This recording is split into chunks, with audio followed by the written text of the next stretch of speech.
El día de hoy estoy con un extraordinario bajista, compositor, productor, escritor, Alonso Arreola, mi hermano. Muchas gracias por estar aquí. Gracias a ti por la invitación, Javier. Un gustazo en plena Semana Santa con estos calorcitos, poder conversar una mañana a profundidad. Y en Viernes Santo, mi hermano. ¿Cómo estás, querido Alonso? ¿Qué tal va Muy bien. todo? ¿En qué proyectos andas? Pues mira, muy bien. La verdad es que nunca me puedo quejar por falta de trabajo. Eres bien inquieto, Alonso. Sí, sí, la verdad es que sí, soy un súper acelerado y me entretiene literalmente estar desarrollando como ideas y proyectos, más allá de estar viendo series o jugar videojuegos, lo cual también me parece bien, ¿eh? No estoy satanizando nada, solamente que pues sí me entretiene estar como en esta parte, digamos, creativa. Entonces, bueno, tengo mi laboratorio de bajistas. Aquí mismo está mi taller donde ensayo, compongo y doy clases. En el cuartito de Siempre, atrás, ¿no, Alonso? sí, es una sala que está acá. Ajá. eh, y bueno, son tres espacios en realidad. Es esta sala, una terraza y otra habitación que está ahí atrás, Ah, que ok, es o como sea, para escuchar música y así, más ajá. esta misma. Entonces, digamos que es toda una zona que está destinada pues a la parte pedagógica y creativa. Entonces acá, desde hace 15 años, que acabo de cumplir el año pasado, tengo siempre pues un promedio de entre 42 y 46 alumnos, siempre, siempre. Ah, no, entonces sí es un cuarto grande, oye. No, porque las sesiones son individuales. En Ah, realidad, ok. sí, son sesiones quincenales de 90 minutos. Tengo un sistema un tanto extraño, pero que he ido, digamos, desarrollando con el tiempo. Y desde luego tiene que ver con el perfeccionamiento técnico, conocimiento armónico, rítmico, pero me interesa muchísimo entrarle al coaching creativo, ¿sabes? Ujú.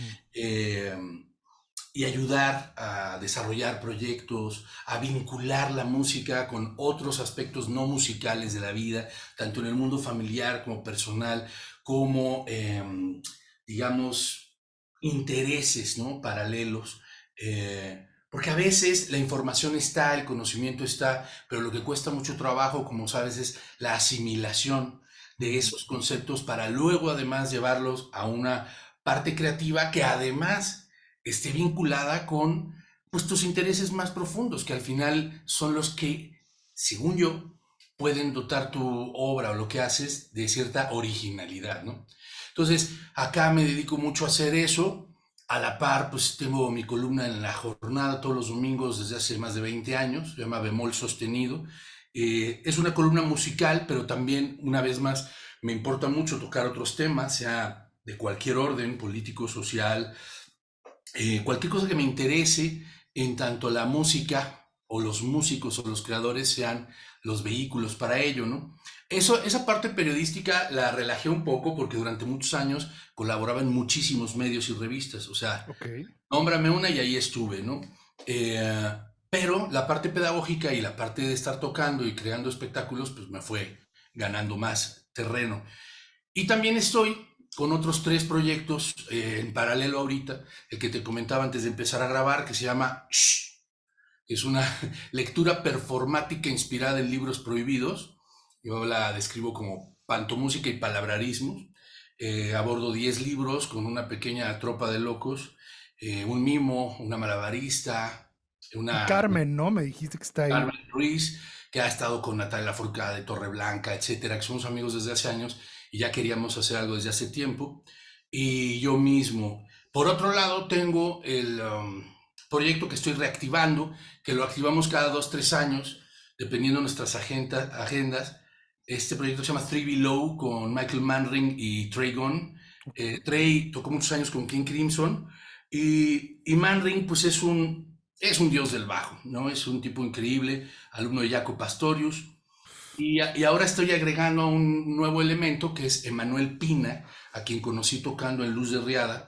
Él también es un multiinstrumentista y le pedí que tocara el laúd. Entonces es una Ok. combinación electroacústica que espero podamos estrenar en el verano. Estoy cerrando fechas para México y he estado componiendo pues bastante para eso, ¿no?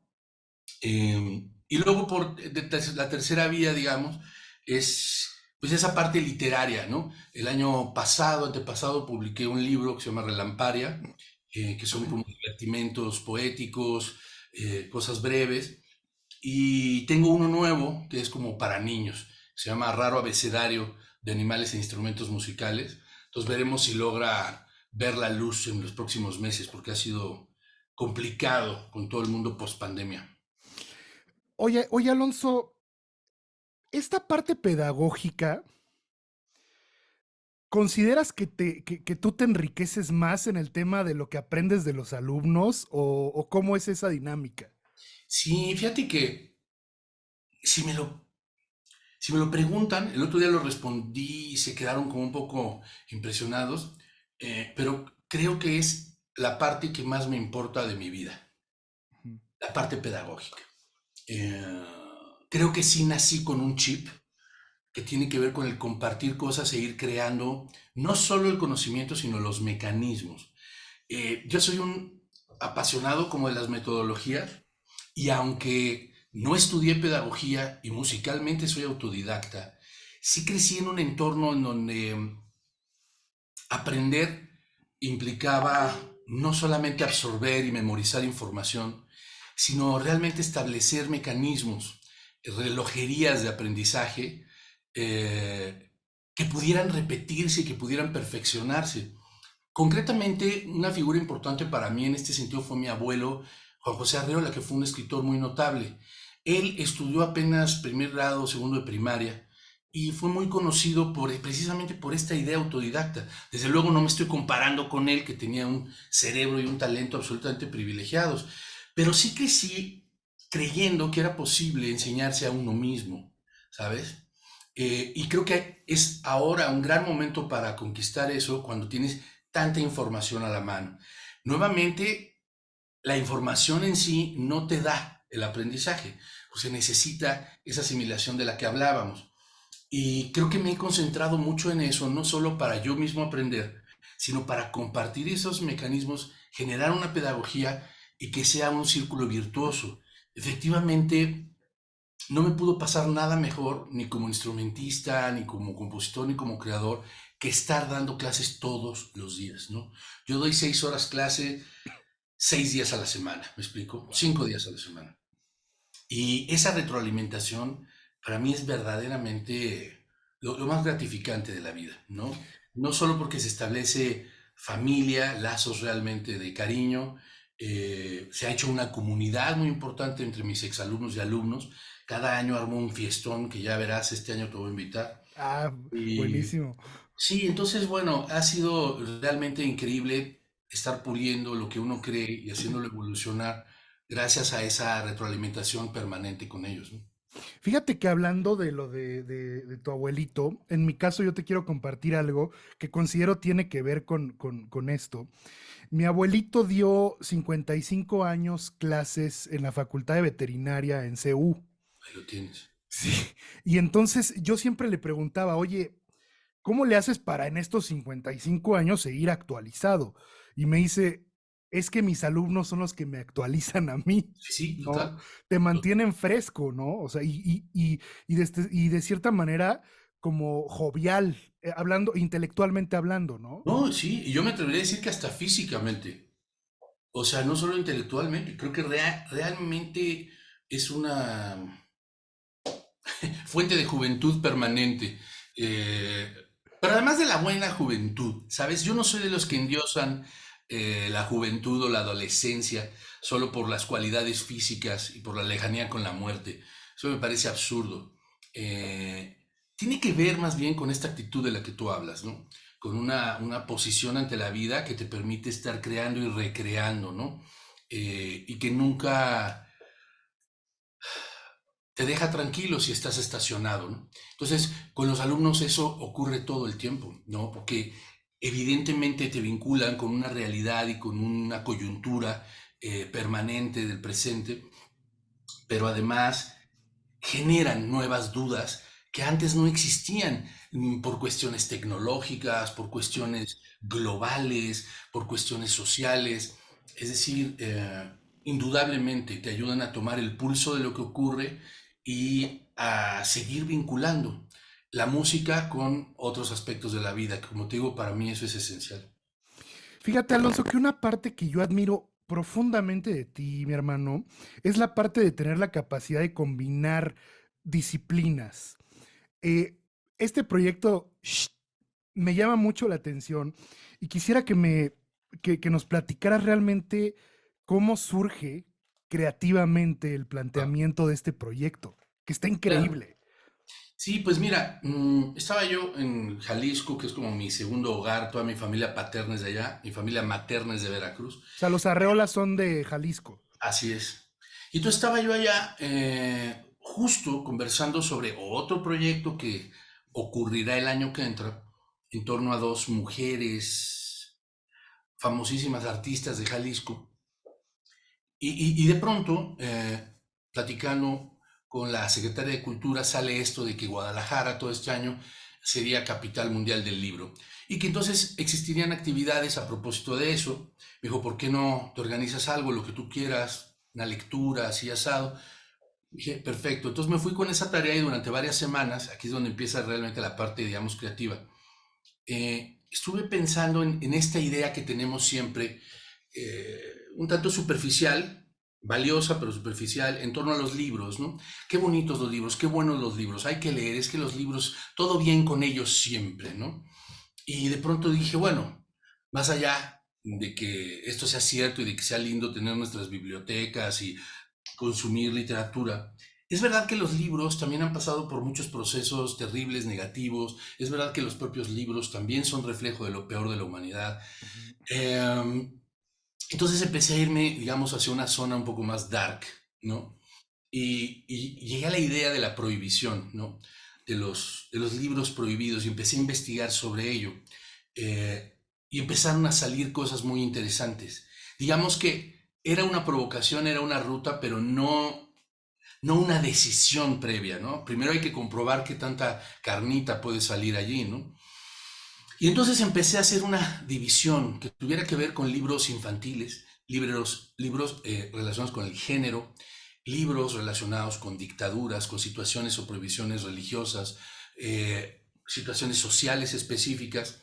Empecé a acercarme a geografías que me parecían interesantes en términos de la prohibición o de la restricción, como por ejemplo Cuba, China, Venezuela, Irán con respecto a las mujeres, y empecé a descubrir muchas cosas interesantes, ¿no?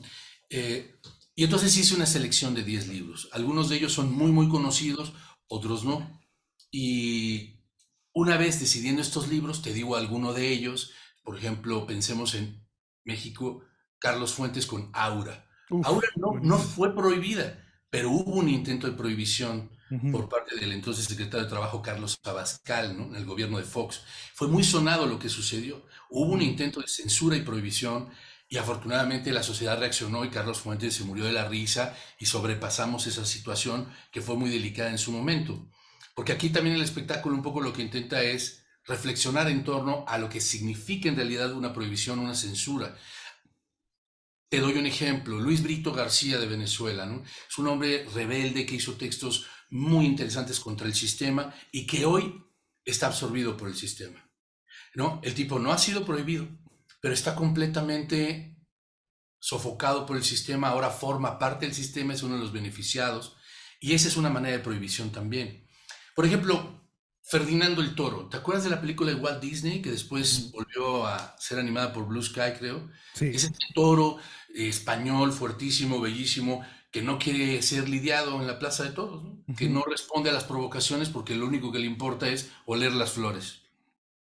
Entonces, este libro, por ejemplo, lo que nadie sabe es que fue prohibido por Hitler, por Mussolini, por Franco, en toda la Europa fascista, y que era uno de los libros preferidos de Gandhi, porque efectivamente, más allá de la homosexualidad que podría plantear el personaje, pues revelaba la fuerza de la resistencia pacífica, ¿no? Entonces, digamos, fui haciendo investigación de muchos de estos libros, Rebelión en la Granja de Orwell, El origen de las especies de Darwin, y entonces generamos estampas performáticas, ¿no? De teatro físico, de malabarismo, de pantomima, de música, con, con estos individuos con los que estuve trabajando justo aquí por meses, ¿no? Y por un lado se da el taller, un taller creativo colectivo, por otro lado tengo que estar escribiendo un guión y manteniendo una dirección clara de hacia dónde tenemos que ir, ¿no? Entonces el resultado fueron 70 minutos de una introducción y 10 libros que pues lo que esperan es provocar y dejar la semilla plantada a propósito de lo que ocurre cuando el pensamiento se ve obstaculizado, ¿no? Oye, y digo, por supuesto hay muchos libros ahí de culto que inclusive algunos pudimos leerlos quizás en una época temprana, en trabajos de la escuela, pero hay una diferencia entre leerlo y entre llevarlo a un proyecto en cuestión de análisis. ¿Tuviste que releer los libros Sí, y encontrarles perspectivas distintas? totalmente, totalmente, permanentemente. Aquí los tengo todavía todos ellos a mi lado. No los he movido aquí del... O sea, acá tengo, es que como no se ve, es una habitación grande y del lado de la pared ya están todos mis libros. Bueno, parte de ellos, abajo tengo otras dos zonas de libros. Es que yo estudié literatura, ¿no? Yo estudié lengua y literatura hispánicas. Pero bueno, me traigo aquí a un librerito que tengo los que estoy trabajando, ¿no? Entonces, por supuesto que los releí, pero más allá del análisis general de la obra, lo cierto es que tienes que ir yendo de lo general a lo particular. Por ejemplo, Sí. ahorita veo el de Persépolis, esta maravillosa Marjane Satrapi, ¿no? Ujú. Esta mujer iraní avecindada en Francia que hizo esta gran película animada a partir de su propio libro, que es como una novela gráfica en donde narra durante su infancia lo que fue la transición de la revolución islámica contra el Shah de Irán y cómo después son los propios revolucionarios los que establecen este régimen espantoso contra las mujeres y tal, que Claro. permanece hoy en día, ¿no? Entonces, claro, es un libro grande que abarca muchas cosas que tienen que ver con la niñez, la adolescencia de una mujer que vive en esas condiciones, pero al final yo tomé la decisión de basarme exclusivamente en las primeras 3 páginas, Sí, es que tienes que en donde acotar, ella dice, ¿no? claro, en donde dice el velo.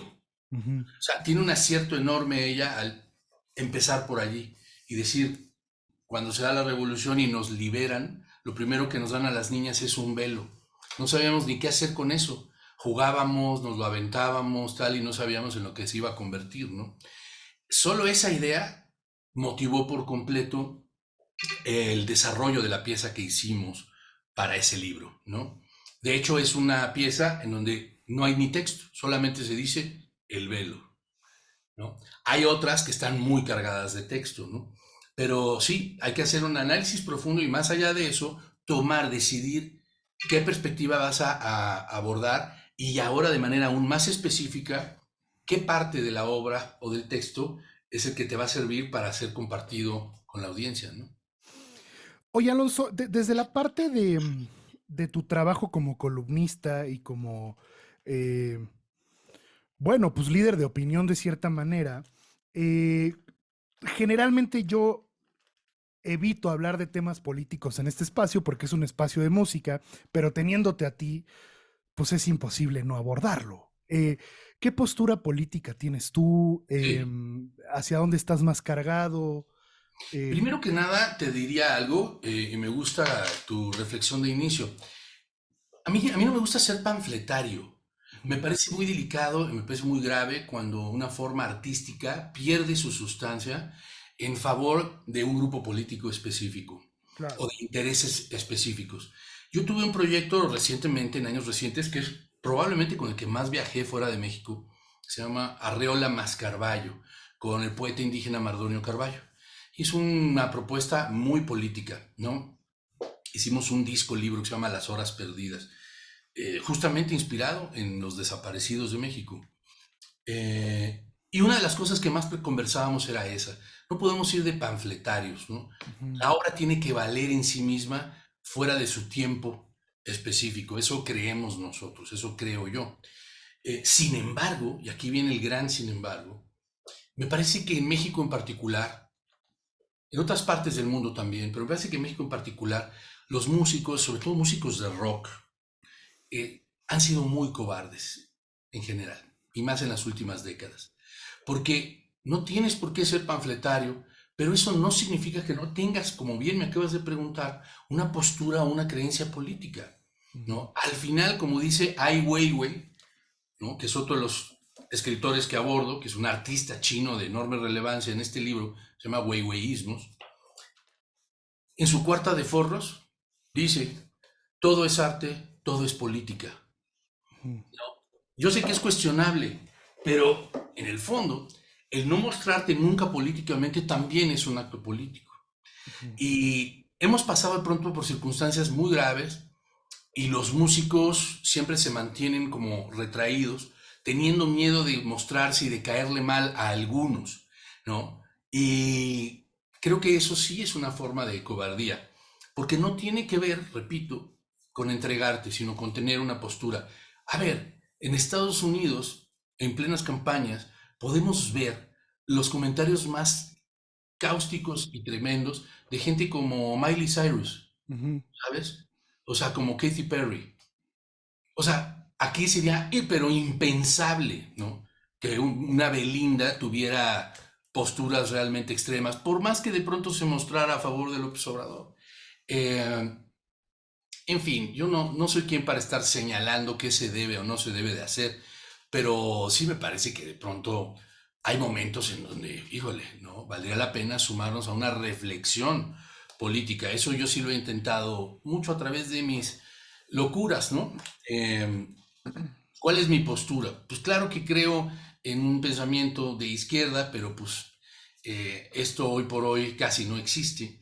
Tenemos un gobierno como el nuestro que desde mi punto de vista, aunque yo voté por él, pues ha mostrado una incapacidad espantosa para mantener una línea, para ser más o menos congruente con políticas eh, como esperábamos muchos, políticas de respeto hacia la mujer, políticas de una buena diplomacia con el mundo, políticas de conciencia medioambiental, Ujú. políticas que impactaran positivamente a la vida cultural y artística de México. Todo lo que estoy diciendo no ha ocurrido, no ha ocurrido, ¿no? A mí López Obrador nunca me cayó bien, nunca fue santo de mi devoción, pero me parecía que era un momento importante históricamente para votar por él. De hecho, no me arrepiento de haberlo hecho porque creo que los grandes cambios sociales se dan en curvas de tiempo muy amplias, eh, pero, pero verdaderamente me enferma verlo ya todos los días con un discurso absolutamente podrido, que no hace más que apelar a culpas del pasado, a no responsabilizarse por lo que ocurre en el presente y a estar creando siempre cortinas de humo, ¿no? Me parece verdaderamente patético, doblemente patético, porque hay grupos políticos, personas de quienes ya te lo esperas y lo sabes, y aquí ha sido una sorpresa desde mi punto de vista negativa constante, ¿no? Sé que hay mucha gente que, desde luego, al oírme va a pagar en este momento la entrevista. Cuando publico cosas en el sentido me siguen unos, me dejan de seguir otros. Bueno, ni modo, ¿no? Yo sí creo en los puntos medios y repito, tengo una preferencia de izquierda, pero también me parece que debe uno ser confrontativo, crítico y sumar a la inteligencia social y general sin fanatismos, ¿no? Aquí el problema es la futbolización de lo que sea, ¿no? Y sobre todo de la política o de la religión, o cosas importantes. Cuando te vas al maniqueísmo que solo plantea blanco y negro, la cosa se va a complicar sí o sí, ¿no? Y más cuando tienes un gobierno que está atizando el fuego constantemente, sacando fruto de esa polarización, ¿no? Que además sabemos que a lo largo de la historia entrega sus dividendos, ¿no? Desde Claro. Hitler a Donald Trump, pasando por los gobiernos más extremos, en todo sentido, siempre polarizar, polarizar, polarizar, lo que hace es establecer una base de seguidores dura, fuerte, muy poco reflexiva, muy poco crítica, ¿no? En fin, por ahí van las cosas según yo, mi estimado. Fíjate que concuerdo totalmente y yo me considero parte de ese sector que no participa públicamente en posturas políticas. Ahora, quisiera hacerte la pregunta angular de este espacio, mi querido Alonso. Para Alonso Arreola, ¿qué es la música? Es, Es el territorio en donde encontré ah, a mi persona verdadera, ¿no? Es el territorio en donde pude combinar obsesiones, supervivencia y, y belleza, ¿no? Es el terreno en donde puedo transformarme no en una mentira o en un deseo, sino en una versión absolutamente potenciada mm, de mí mismo, ¿no? Eh, eso. O sea, ¿crees que al verdadero Alonso de una manera desnuda lo podemos encontrar a través de la música? Sí, de una manera desnuda y luego vuelta a vestirse de muchas cosas, ¿no? Pero yo me acuerdo perfecto del primer día que me puse un bajo en las manos, tenía yo 13 años, y fue muy, muy loco como además de la idea de voy a hacer música, existía un vehículo para mi obsesión. Soy una persona muy obsesiva, me explico, pero muy. O sea, tengo un asunto con el orden, por ejemplo, ¿no? O sea, nunca vas a ver cosas fuera de su lugar en mi casa, ni en mi estudio, ni en mis espacios. Eh, Me encanta plantear como tesis, matemáticas y de pronto seguirlas hasta el final de una manera un tanto extrema.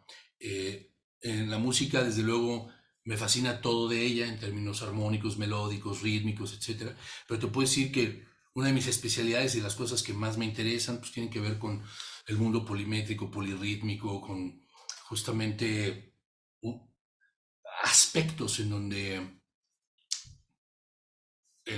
la repetición, la parte del trance, pueda convivir de manera muy dura con momentos de libertad de expansión, improvisación. Eh, entonces, sí, están ahí muchísimos experimentos que me reflejan y esta vinculación con otras cosas, ¿no? Pienso en mi primer disco y, pues, mira, abre con una cosa que se llama Oda a la tortilla, tú te imaginarás, ¿no?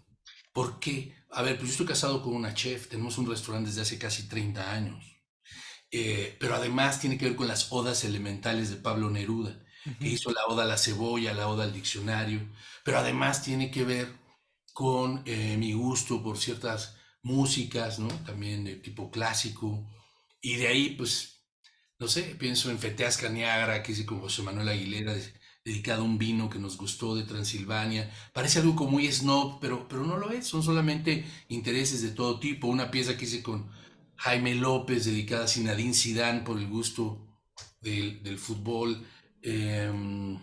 Y así te puedo decir muchas, el ajedrez, la tumba de Filidor, las cosas que me apasionan cotidianamente me importa que infecten a la música y viceversa, pero no solo porque, ay, se llama así porque me gusta eso. No, no, en su planteamiento más interno la música está relacionada o intenta relacionarse con esas cosas, ¿no? Ahorita pensé en la tumba de Filidor, o sea, prácticamente toda la línea de bajo está inspirada en un semitono que para mí tiene que ver con con las casillas, con los escaques en blanco y negro, ¿no? Eh, en fin, tengo una trilogía de discos breves, se llama Cruento, y está dedicada a mi relación con las enfermedades. Yo tengo hipocondria, la he ido superando al paso de los años, pero vaya, diagnosticada. He tenido crisis tremendas en distintos momentos. Y esos tres discos representan mi relación con la sangre y con esta idea de la enfermedad, no solo real, sino también inventada en lo individual y socialmente, ¿no? Por eso una es los contagios, otra es las transfusiones y otra es los restos, ¿no? Y esto nació justo después de un viaje que hice con mi mujer a Turquía, en donde ella tuvo un accidente, una enfermedad importante, empezó a perder mucha sangre, ¿no? Entonces, estando en el hospital y viendo cómo le transfundían uno, dos, tres paquetes sanguíneos, dije, no, pues ya, tengo que hacer algo al respecto, digamos, ¿no? Entonces, hice esta trilogía que tiene que ver con diversas relaciones que tenemos de pronto con la sangre, con la violencia, pero también con cosas muy buenas, con el contagiarnos de cosas chidas, con el transfundirnos cariñosamente.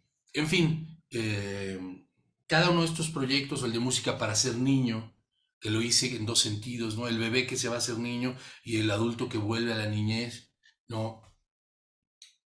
Cada uno de estos proyectos me ha llevado como a lecturas, reflexiones, pensamientos que me parecen igualmente importantes que los propios sonidos o las cosas que terminan grabadas, ¿no? Oye, Alonso, esta pieza que hiciste con Jaime López hacia Zinedine Zidane, el futbolista, ¿cómo surge, cómo se desarrolla y por qué la tesis de Zinedine Zidane? Bueno, en realidad es una improvisación loquísima de unos cuantos segundos que surgió de manera inesperada. Yo estaba grabando ese primer disco en Discos Intolerancia con Jerry Rosado y teníamos un break en las sesiones y estaba un partido de Brasil contra Francia. Y entonces los dos le vamos a las Chivas y hay como varias similitudes allí. Y entonces estábamos viendo a Zinedine que dio un partidazo y de pronto le digo, oye, pues hagamos acá una cosa locochona a ese respecto, ¿no? Y nada, es un divertimento que responde como a nuestro regocijo de ese momento, ¿no? De ver a Zidane. Pero, digo, a mí me parece que en muchas ocasiones la música y el deporte están muy Ah, relacionadas, sí. aunque no nos demos cuenta, o sea, digo, yo me di cuenta de una manera muy básica, ¿no?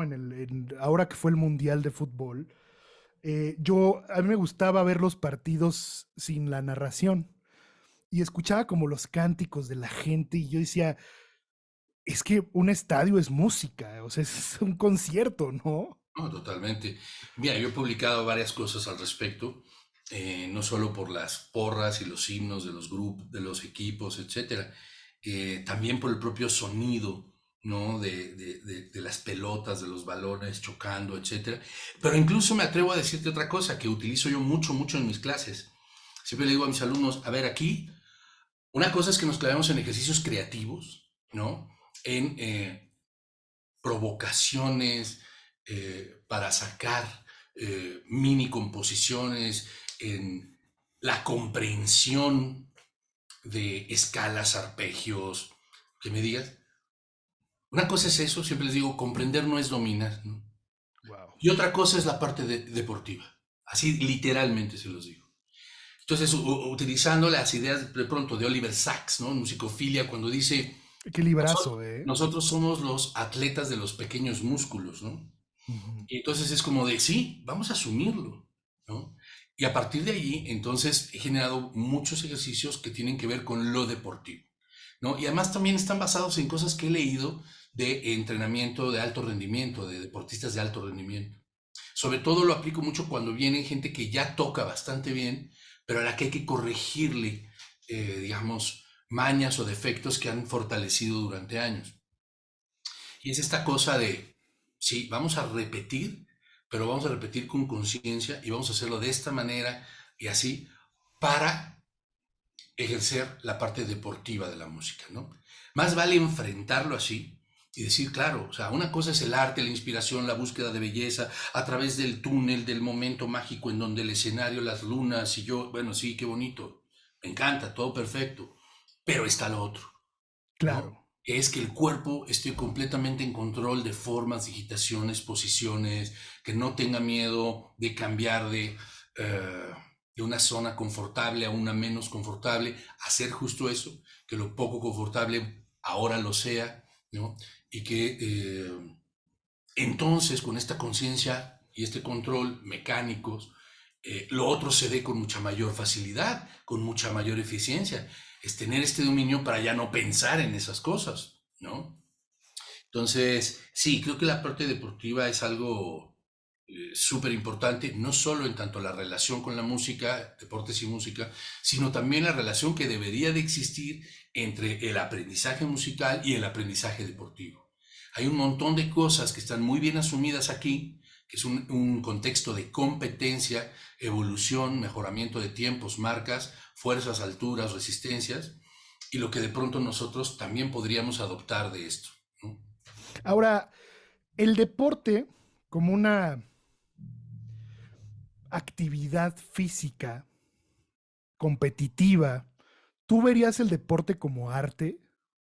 Hay muchos deportes que sin duda tienen rasgos artísticos. Mira, no es por nada, pero ve la playera que traigo, dice pelotari, ¿no? Yo ahorita me tengo que ir a jugar al Club España High Alay, Ok, ¿sabes? Es el deporte de la gran cesta. sí. Eh, yo soy muy malo. Llevo un año y medio, dos jugando, pero quienes son realmente buenos, lo que ejercen es una suerte de danza contemporánea. Esta fuerza brutal no solo es un control de los músculos largos, de la motricidad gruesa, sino que es realmente un ejercicio de belleza. Se habla mucho en el high alay de la postura, ¿no? O sea, alguien puede ser muy efectivo en sus tiros, pero tal vez lo hace muy feo. Y eso le quita mucho valor en el mundo del high alay. Es de pronto mucho mejor tener buenas posturas y que se vea bonito todo lo que sucede, eh, por encima incluso de la propia efectividad. Entonces, me parece que además hay deportes como justamente el fútbol, en donde viendo a alguien como Lionel Messi, nos queda claro que además de los dones particulares que ha tenido genéticamente y luego potenciados en clubes como el Barcelona, en donde desde luego hay una visión de campo, hay un control espacial desmedido, eh, resistencia física, resiliencia, tal. Además de todo ello, hay, sin lugar a dudas, mecanismos artísticos operando que tienen que ver con el riesgo, que tienen que ver con la belleza, con el juego individual y colectivo, con momentos de inspiración relampagueante, casi estados de gracia, ¿no? Eh, que también ocurre en otros deportes, ¿no? El tenis, por ejemplo, también soy fanático del tenis, ¿no? Además, porque en muchos sentidos es todo lo contrario al fútbol.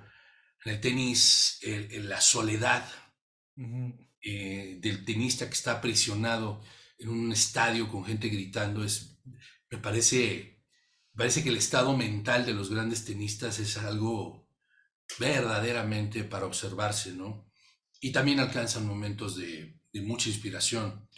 Ahora, esto nos llevaría a conversaciones que ya no tendrían casi salida, ¿no? Que es, en realidad, ¿qué es el arte y qué tanto el espectador mismo convierte en arte algo que tal vez no fue originado de esa manera o con esa intención? Pero lo cierto es que en tanto se produce la belleza, eh, estamos cercanos a un estado de gracia, ¿no? Digamos un estado divino, que sin lugar a dudas se vincula con la búsqueda del arte, ¿no? Y es por eso que se empiezan a fundir las cosas, ¿no?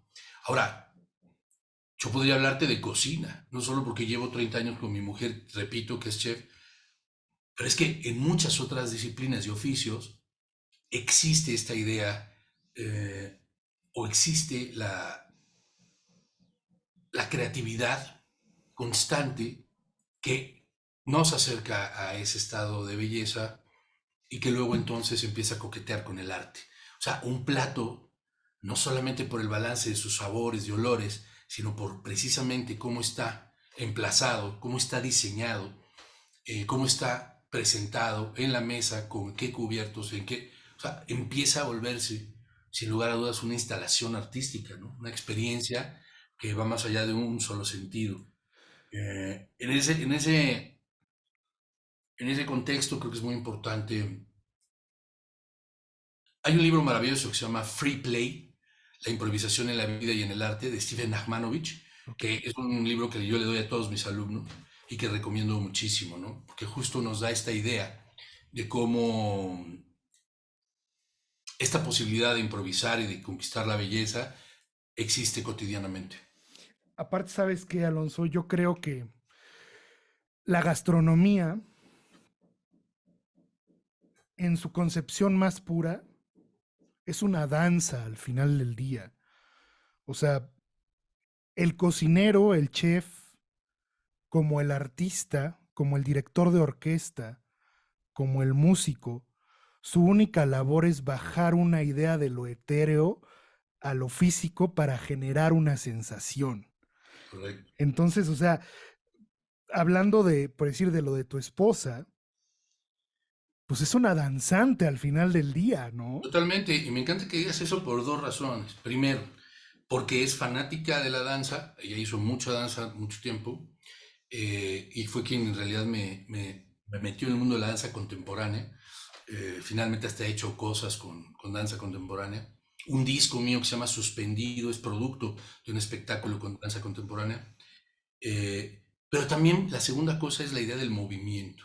Efectivamente, en la cocina, cuando tú mezclas todos estos ingredientes y empieza el calor o el frío a transformar químicamente las cosas, tenemos movimiento, ¿no? Y la música es antes que nada movimiento, ¿no? Sin esa posibilidad, sin la posibilidad que otorga el tiempo, la música no existe, ¿no? Y son dos cosas muy importantes para mí. Mi semblanza en mi último libro, ahí dice que yo lo que creo es en el movimiento, ¿no? Y en ese sentido la danza es una de sus mejores expresiones. De hecho, hablo mucho con mis alumnos de eso, de cómo la danza tiene una ventaja, una cosa muy increíble con respecto a otras artes, y es que, hablando de técnica, la técnica es la propia danza. Ujú. O sea, hay muy poco espacio entre la técnica y la revelación final, ¿no? Quien baila instantáneamente pone en uso la técnica, sea buena, mala, increíble o lo que sea. Pero en la ejecución de un instrumento, por ejemplo, es harto distinto. Tú puedes cerrar los ojos y escuchar a alguien tocando Money de Pink Floyd, ¿no? Y puedes decir, qué bien suena, qué bien lo toca, qué buena interpretación. Y sin embargo, cuando abres los ojos y lo ves, dices, ay, en la madre, qué fea técnica, qué mal, ¿no? Y esa negociación, sobre todo en las músicas populares, es verdaderamente interesante, ¿no? Por eso también existe luego esta parte de menospreciar a los virtuosos que son muy fríos y luego es que el feeling y todas estas discusiones que a veces son burras, pero a veces son muy interesantes, provienen de que en una disciplina como la música, desde luego que hay repertorios que están limitados para ciertas personas con ciertas capacidades técnicas, pero en la mayor parte del repertorio de la música popular pues, no está hecha ni interpretada por virtuosos, ¿no? Está Y muy eso, democratizada, ¿no? claro, y eso es hermosísimo, es increíble. Justo, mira, me hace pensar en esto. Esta guitarra, Es una Little Martin, ¿no? ¿eh? Es la Little Martin, ¿no? Ah, no parece. No, no. Órale. Esa guitarra la acabo de presentar con Alejandro Sanz, la diseñamos Alejandro, yo y un laudero de Sevilla. Se llama Órale. Curandera. ¿Mm? Ahora la vamos a presentar en la Expo Soundcheck del World Trade Center. Va a estar un stand nuestro con la guitarra. Es este modelo con y sin cutaway, el corte de aquí. Ajá. Es una guitarra un poco más chica, como bien notaste, de maderas maravillosas, es abeto, caoba, arce, ébano, sistema Fishman electroacústico. Y la diseñamos, la hicimos en pandemia porque hablábamos de esta democratización. Es una guitarra que esperamos sea como de compañía, ¿no? Una Está guitarra que preciosa, güey. sí, está lindísima, suena increíble. Y la idea es como regresar, ¿no? La música a las casas, más allá de la profesionalización, ¿no? Porque digo, antes había pianos, guitarras, cualquier cantidad de instrumentos en las casas, porque pues la música es de todos, ¿no? Pero de pronto existe este miedo de, no, yo lo hago muy feo y entonces me van a comparar, y, ¿no? Y en un mundo de TikTok, de Instagram, en donde todo el mundo es genio por 10 segundos, pues mucha gente se acalambra y deja de lado la relación con estas artes. Y bueno, para nosotros es como lindo la idea de generar un instrumento muy bello, muy chingón, pero de bajo costo, que pueda pues, participar, ¿no? De la vida y de esta creación de belleza cotidiana, ¿no? ¿Y en qué momento tú y Alejandro Sanz se juntaron para hacer una guitarra? Bueno, lo que pasa es que Alejandro es uno de mis mejores amigos desde hace casi 25 años, ¿no? Es Justo un cuando yo, tipazo, Alejandro. sí, Es sí, un y además un gran tipazo. músico. Y bueno, justo hoy toda la mañana estuvimos en un chat que tenemos platicando de pura inteligencia artificial, por ejemplo, ¿no? Es alguien con quien converso mucho a propósito de un montón de cosas. Lo mismo de chiles molcajeteados, que es un fanático, que de eso, inteligencia artificial, música, lo que sea. Y bueno, Yo a él lo conocí por el lado periodístico cuando yo era editor en jefe de la revista Latin Pulse de las tiendas Tower Records. Yo hacía la versión en español para toda Latinoamérica e incluso para Estados Unidos e Inglaterra, para las zonas o tiendas donde había población latina. Y como era una revista que se regalaba en punto de venta, pues tenía yo mucha relación con todas las disqueras, etcétera. Eso fue durante 5 años. Y en uno de estos viajes que hice a Miami, entrevisté a Alejandro para darle la portada con su disco El alma al aire, Mm. que es un discazo. He robado el Y alma al aire. Sí, claro. claro. Y entonces nos hicimos amigos instantáneamente. Y a partir de allí fue una cosa ya en evolución. Y hemos colaborado de distintas formas. Yo he participado en algunos de sus discos, en la creación de algunos conceptos escénicos. Y ha sido sobre todo un gran amigo. Ahora que vino a México, le dije que sería muy lindo si invitábamos a Marilena Ríos, la a saxofonista quemada con ácido, a que tocara con nosotros y así lo hicimos. En la primera fecha tocamos Cuando nadie me ve con ella y fue un momento lindísimo. Ella es buena amiga y pues, es una artivista muy, muy especial, ¿no?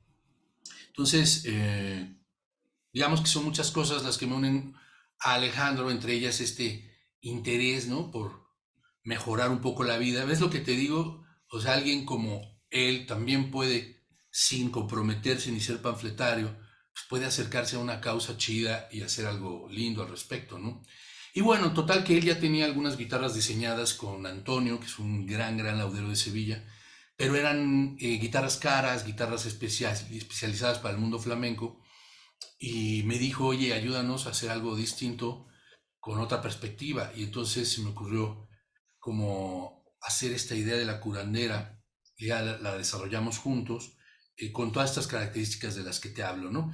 E incluso con maderas responsables, barnices no tóxicos, y con un propio nombre que apela a esta idea de sanación, ¿no? Hablando de Alejandro Sanz, ¿cómo es Alejandro Sanz como persona?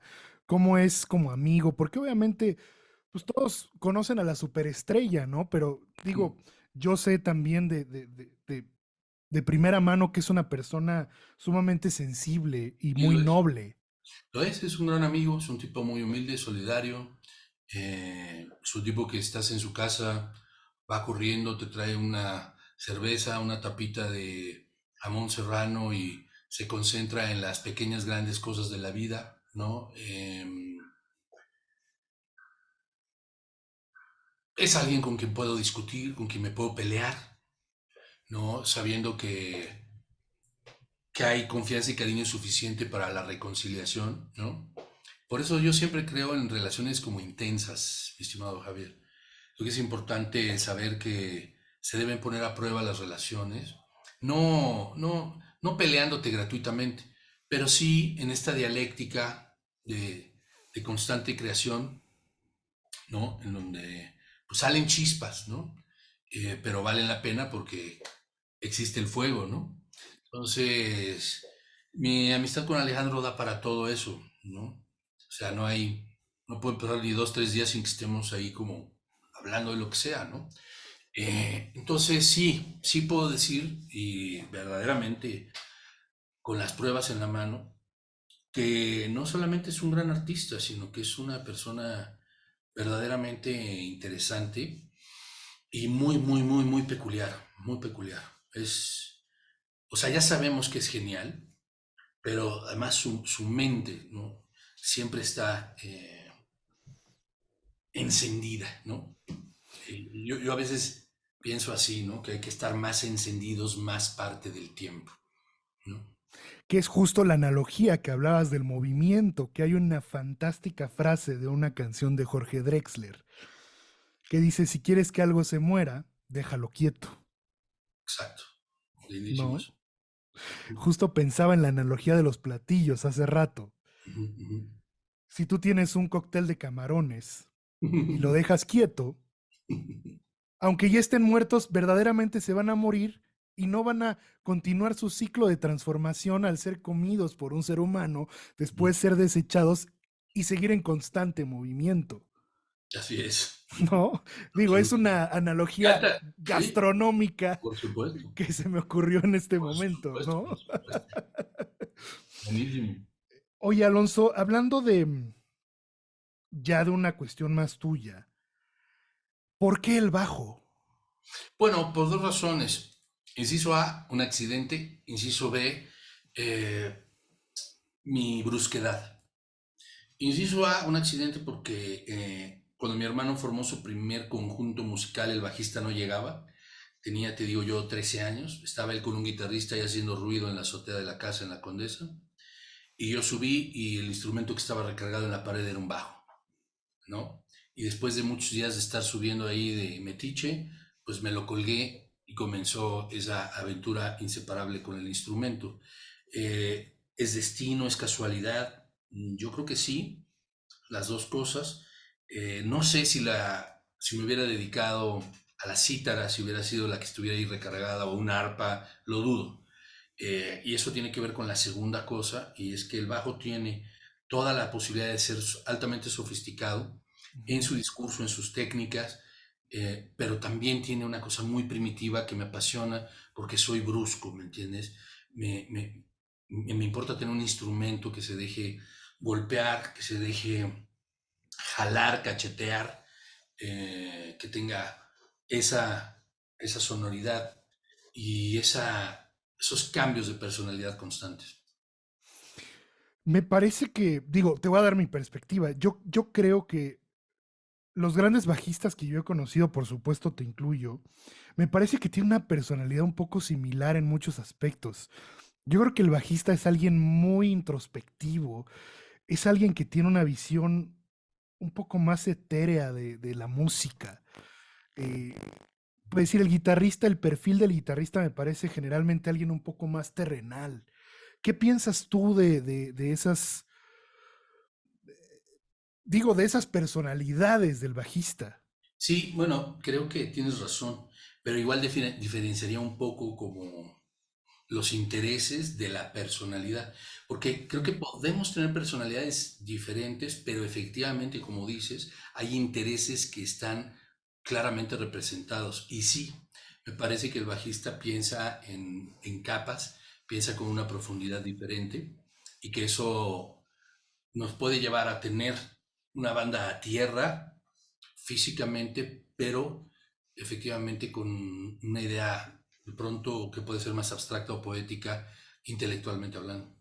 Y aparte, digo, es el núcleo de una banda. O sea, el otro día platicaba con la Chiquis Amaro Ujú. y hablábamos de que, pues Paco Huidobro en ocasiones ha dicho que el Cha, pues técnicamente no es tan bueno, ¿no?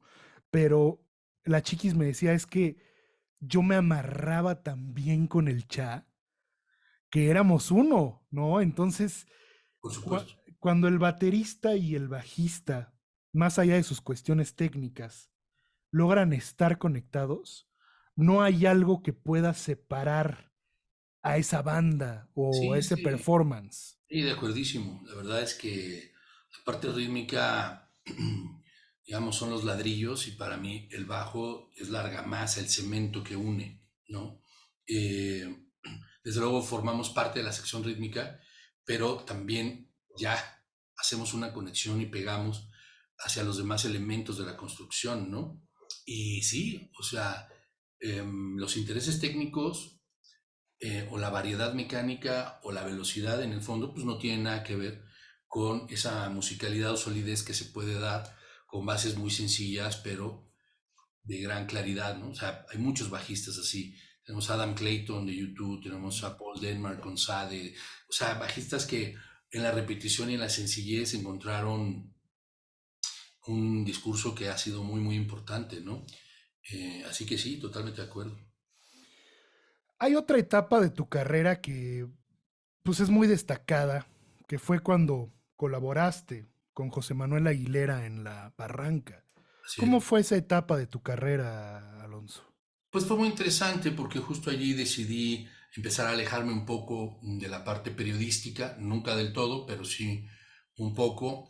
Abandoné las oficinas por completo y me di la chance de dedicarme el 100% a la música. Fue un periodo, me parece, muy productivo, porque éramos una banda que discutía, que sacaba chispas, eh, pero que más allá de los egos, nos importaba mucho, mucho la música que hacíamos y las búsquedas en las que nos metíamos. Así que me parece que los discos que hicimos juntos y muchos de los conciertos o giras fueron realmente notables. Me da mucho gusto que haya sucedido. Al final, en términos de la separación, pues como toda separación tiene una parte ruda que pues, es como difícil, pero al paso de los años todo se cura y digamos, con mi hermano y con Alejandro Taola, pues toda la vida he tenido una relación inquebrantable. Y con José Manuel, conforme ha pasado el tiempo, pues hemos ido sanando toda herida. De hecho, hace poco tuvimos un encuentro súper, súper chido. Así que, nada, me parece que fue un momento muy bueno y fructífero. Eh, Creo que se prolongó un poquito más de lo que debía en mi caso, pero todo bien, no me arrepiento de nada. En cuanto pasó esa etapa, empecé a producir mucha música para mis propios proyectos, ¿no? O sea, ¿qué te dio estar con La Barranca en cuestión, eh, pues tuya, en cuestión profunda, en cuestión creativa? Pues como te digo, estar con gente comprometida, con un muy buen letrista, con un par de muy buenos guitarristas, un gran baterista, en donde tu voz es escuchada, en donde la fusión de intereses ocurre, en donde los liderazgos se intercambian, en donde no hay un sacrificio en pos de la audiencia, eh, todo eso. El proceso creativo, ¿cómo era en La Barranca, Alonso? Normalmente José Manuel llegaba con una maqueta que no tenía acabado nada, pero que ya mostraba un caminito, ¿no? Y a partir de ese momento empezábamos a trabajarlo desde dos perspectivas, ¿no? Una, la improvisación constante, pero también desde lo individual, ¿no? Nos dejábamos tareas y bueno, cada quien pensaba por su lado, volvíamos. Creo que es una banda que sí aprovechaba mucho sus ensayos, porque de pronto hay fenómenos muy terribles, hay una ensayitis horrenda en donde todo el mundo cree que solo allí existe el acto creativo, nadie está pensando en la música fuera del ensayo y eso es una abominación desde mi punto de vista. Pero por otro lado, es verdad que cuando una banda está bien engranada, eh, pueden suceder cosas muy padres en los ensayos, ¿no? Entonces creo que combinábamos muy bien esas cosas. Eh, Siempre sacando chispas, eso lo tengo que decir. Yo nunca he creído que una banda deba durar mucho tiempo. Yo estoy de acuerdo con eso, ¿eh? Creo que las bandas de rock existen para autodestruirse, pero que en ese proceso pues arrojan buenas frutas, ¿no? ¿Tú crees que La Barranca es una banda infravalorada? Mm, no creo. Creo que ocupa su lugar y ya. Es decir, existe mucho esa idea, y siempre me lo planteaban, pero no creo. Me parece que dada su estética, la rotación de sus integrantes, la personalidad de José Manuel, tiene una posición con un buen número de seguidores, pero con un alto respeto de de la crítica, de la historia misma del rock. Creo que es una banda que ha sabido correr riesgos sin olvidarse de lo que es una canción. Sí, es que, digo, yo relaciono mucho, digo, sabes que es muy humano como comparar carreras y comparar cosas, pero yo siempre, digo, esto ya lo digo como a título personal, siempre he pensado por qué La Barranca no se convirtió en una banda masiva como Caifanes o como Fobia o esas grandes bandas que por supuesto La Barranca tiene sus fans, sus nichos, pero a mí me hubiera encantado que el mundo entero conociera como esta gran banda, ¿no? Sí, mm, creo que tiene que ver con cosas muy específicas.